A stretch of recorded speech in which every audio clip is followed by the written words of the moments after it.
How do you measure your vocal progress? It's hard to know how much you're changing when you're just listening to it inside your own head. So as we step into the new year, it is the perfect time to think about ways that you can track and measure your progress over the course of the next year. So today I'm going to be sharing some actionable and practical ways that you can take a look at the big picture of your vocal feminization progress and make measurable steps. Whether you're just starting your journey or you are looking for a fresh approach, these strategies will give you the confidence to assess your voice effectively. So let's get started.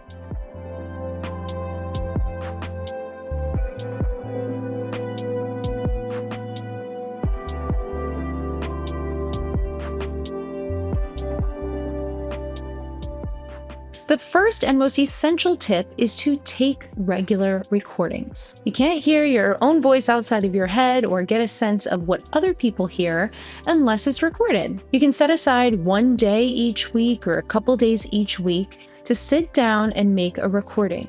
So I'd recommend using the same text each time. You can use an article or a poem, or of course the rainbow passage works great. And by using the same text, you can start to really hear the changes within the same exact words. You'll be able to hear subtle changes as well as the significant ones. So you could focus one day on listening to the resonance, or focus one day on listening back for the pitch. Just depends on what it is that you're working on, or you can just take it all in and listen to the overall sound of your voice. You can of course use just the regular microphone on your phone or on your laptop, but if you want to get a little fancier, you can always get a little external microphone and some nice headphones. Make sure that you stay organized with these recordings so you can easily look back and compare. I would keep everything in one big folder with subfolders within that folder, whether that's on your phone or on your computer or in a cloud somewhere. You could divide things up by weeks or by months, whatever works for you, whatever your length of time. But I think it's good to do at least one recording a week, and then you can look back over maybe a month's time and listen back to all 4 weeks. This is a really simple habit and a really simple thing to do. I definitely know that it's not easy all the time to listen back to your voice, but if you feel comfortable, I think this is a really great way to take things to the next level. You're able to really get a sense of how far you've come, and I think it really helps to keep you from being discouraged if you can really start to hear those changes. So let's talk a little bit about data. Apps like voice tools are really great to measure things like your pitch and your volume. And one of the best things about voice tools in particular is that it gives you real-time feedback. So you can know in that moment, if you're looking at the graph page or the tone page, you can see in that moment if you are within the range of pitches that you want to be in. I have a more in-depth video about tools that you can use for recording and gathering data, so I will link that below. Another amazing tool that I have found online is called the Acoustic Genderspace viewer. And with this, you can record the same text over and over again, and you can upload it onto this website, and it will show you basically a visual representation of where your voice is pitch-wise and resonance-wise. So on one axis you have the pitch, and on the other axis you have the resonance. And so it can give you a really great visual idea of, okay, I'm high and I'm bright, or I'm low and I'm bright, or I'm high and I'm dark. So that's a really great tool as well. I'm going to link that down in the description. So while it's really helpful to have that external data from voice tools or from the Acoustic Genderspace viewer, it's also really important to make sure that what you're hearing is what you want to hear. And it's important to have a way to measure that. Because if you're listening to something, you're like, okay, yeah, I like it. Okay, yeah, I don't. Maybe I do. I don't know. So you can try creating a scale or a rubric for every little thing that you're listening for. So let's say that it's really important to you that your pitch stays where you want it to be and your resonance is really bright and you have a light vocal weight. So maybe you do a scale, pitch out of 5, resonance out of 5, and vocal weight out of 5. So that each time you listen to a recording, you say, that was about a 3 out of 5. That pitch wasn't quite where I wanted it to be. That was about a 3 out of 5, I would say. that resonance was a 5 out of 5. That was really bright. That's what I want. And the vocal weight, I could do better. Maybe that was a 2 out of 5.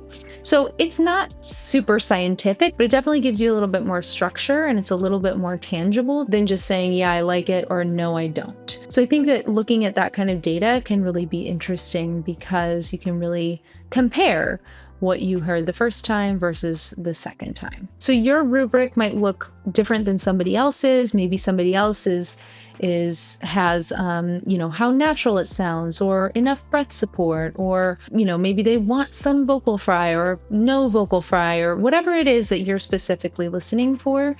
You can put that on the scale, and then you can revisit this once a month or quarterly or whatever it is that works for you. Another great tool is a voice journal. So that might be a physical journal, that might be Google Sheets or a Google Doc, or it might be the Notes app, but you can use it to document both your technical data and then any extra, things you want to make sure you remember. So you could use it as a habit tracker. You could track things like your pitch range, you could track your hydration, you could track your amount of sleep that you got. Getting 8 hours of sleep is really important for your voice. Or you could track how much you practiced. Say it's 15 minutes or 10 minutes, whatever it was. Maybe you tally it up, however many minutes you practice in the week. That would be a great way to track your progress. And then after each practice session, you could write down some reflections. What went well, what didn't go well, what can I improve on, and how do I feel after this session, or how did I feel before the session? So getting a kind of a picture of the data, but then also some of the data of how you're feeling. So after all that work gathering data and logging your practice, set some time aside to reflect on that data. So that could be weekly or that could be monthly. Set some time aside to listen to your recordings, check in with yourself, and read through your journal entries. And put this on your calendar so you don't forget to do this. Reflection is a really important part of this process, and it can really help you to make the adjustments that you need to make moving forward. So you can ask yourself questions like, what are 3 ways I have improved or stayed on track this month? How will I celebrate my progress? Because that's a important thing to make sure that you are celebrating the small wins. So if your goal was to practice 3 times that week and you did it, take yourself out for ice cream or create some kind of treat, whatever that is for you, taking yourself to the movies or whatever it is, so that you can stay motivated. Sometimes it's good to bribe yourself. You could ask,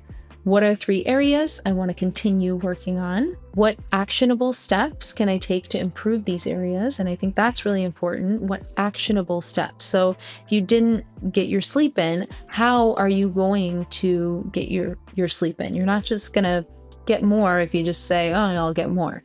You have to plan that out. So maybe the new thing with that could be, I'm going to get into my bed by 10 p.m.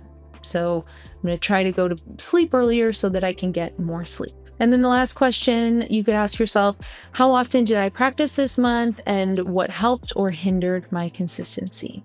So with that, just checking in with yourself, seeing what kind of habits that you need to change in order to be more consistent with your practice. So whether that's putting things on the calendar, making sure that practice is scheduled into your day, and that's not just something at the bottom of your to-do list that you'll do tomorrow, that it's really something that you prioritize. You don't need to practice your voice every minute of the day or for hours on end. Block off 15 minutes. All it takes is 15 minutes. And if you do that consistently, you're going to see a lot of results. Consistency is key, and you're not always going to feel super motivated. So you have to build structures and build habits in a way that isn't just, okay, well, I feel motivated to do that or I don't. You have to build a structure for yourself that allows you to continue to move forward. So whether that's, time blocking or habit stacking, or whether that's treating yourself, making sure that you have a treat when you do complete the tasks that you want to complete. Try sharing your progress with a supportive friend or group or somebody else who's going through the process of vocal feminization. I have a conversation practice group that meets twice a month. So if that's something that's interesting to you, you could pop in and chat, practice your voice, and share some of your successes or share some of the things that you're struggling with. That's a great way to connect. Most importantly, remind yourself why you started this process. Having that sort of North Star, knowing why you really want to complete this process, go through this process, can be helpful in those days that when you don't feel motivated or when you feel a little bit frustrated. If you are ready to take your progress to the next level and want some support to help you stay on track, I'd love for you to join me in the True Voice of Vocal Feminization e-course. This course is designed to guide you step by step with expert instruction from me, practical exercises, and a supportive community cheering you on. Click the link down below to sign up. Having clear structure and very clear tools and exercises can make all the difference in you achieving your vocal goals. Let me know if you have any other tips or tricks that have helped you measure or track your progress down in the comments. Don't forget to like this video and subscribe to my channel for more vocal feminization tips. Thank you so much for watching, and I'll see you in the next video.